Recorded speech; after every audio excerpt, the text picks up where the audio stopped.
अंतर मन से ईश्वर से जुड़े रहने का आनंद। यह कथा संत कबीरदास जी की है। संत कबीरदास जी एक कवि भी थे।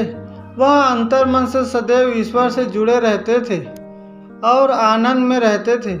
एक गांव में एक निर्धन व्यक्ति रहता था।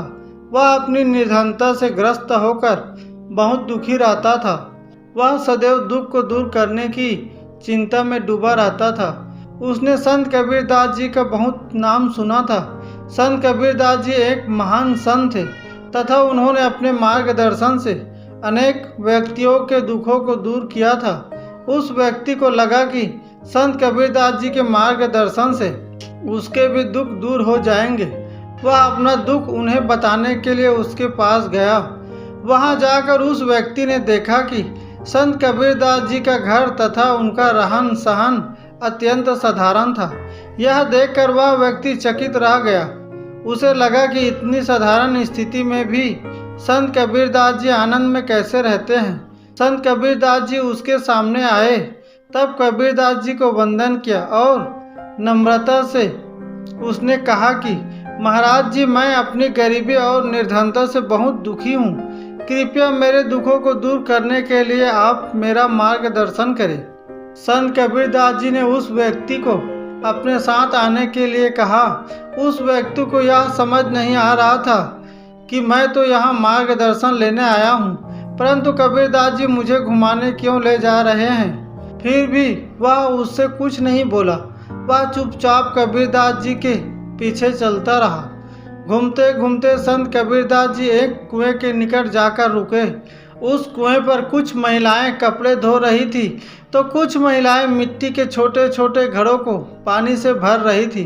घड़े पानी से भरने के बाद उनमें से कुछ महिलाओं ने अपने सिर पर एक के ऊपर एक पानी से भरे 3 घड़े रखे तथा घर की ओर निकल पड़ी।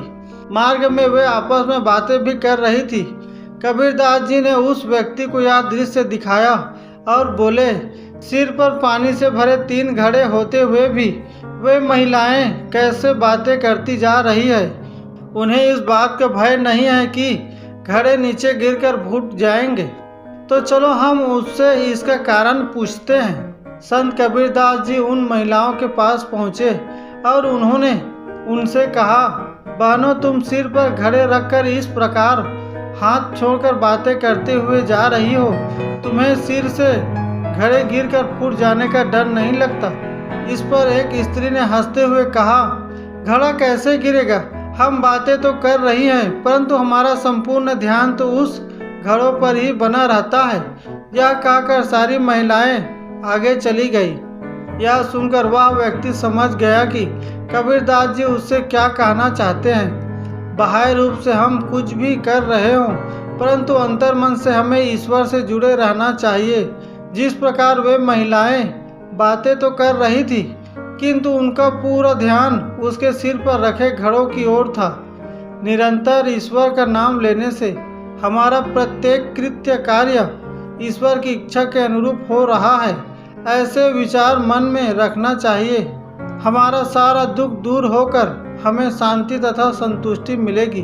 वह यह भी समझ गया कि इतनी प्रतिकूल परिस्थिति में भी संत कबीरदास जी कैसे आनंद में रहते हैं। जीवन की सच्चाई का ज्ञान पाकर उसे सही राह समझ में आ गई और उस व्यक्ति के मुख पर प्रसन्नता आ गई। उस व्यक्ति का आनंदी मुख देखकर कबीरदास जी भी संतुष्ट हो गए। और हमें इस कथा से शिक्षा मिलता है कि हम बाह्य रूप से कोई भी काम कर रहे हों, तब भी हम अंतर मन से निरंतर भगवान का चिंतन अर्थात नाम स्मरण ही करते रहें। निरंतर नाम जप करने से हमारा प्रत्येक कृत्य भगवान की इच्छा के अनुरूप होता है तथा हमारे मन को शांति एवं संतुष्टि मिलती है। तो प्लीज़ चैनल को सब्सक्राइब कीजिए। हम पौराणिक व शिक्षाप्रद कथा लेकर आते हैं। धन्यवाद।